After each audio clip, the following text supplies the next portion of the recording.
நமஸ்காரம். இன்றைக்கி நம்ம ராகு கேது தோஷ பரிகாரம் அதை பற்றி நம்ம பார்க்க போகிறோம்.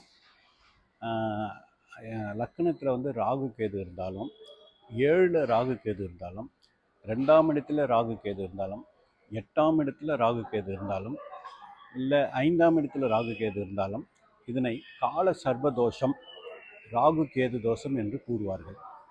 லக்னத்தில் ராகு கேது இருந்தால் அந்த ஜாதகருடைய வளர்ச்சி தடுப்படும். 7இல் ராகு கேது இருந்தால் வாழ்க்கை துணை சரியாக புரிந்து கொள்ள முடியாததாகவும் எதிர்வினை உள்ளவர்களாகவும் இருப்பார்கள். 2இல் ராகு கேது இருந்தால் குடும்பத்தில் பிரச்சனை, நிம்மதி இருக்காது, பணப்பிரச்சனை அதிகமாக ஏற்படும். 8இல் ராகு கேது இருந்தால் ஆண் அல்ல பெண்ணுக்கு ஆபத்தும் அவமானமும் ஏற்படும், நிம்மதியற்ற வாழ்க்கை தரும். 5இல் ராகு கேது இருந்தால் புத்திர பாக்கியம் ஏற்படுவதில் தாமதம் உண்டாகும். திருமண தடைகளும் ஏற்படும்.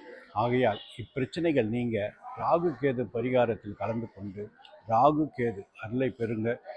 உங்களை தாழ்மையோடு கேட்டுக்கொள்கிறேன். நன்றி, வணக்கம்.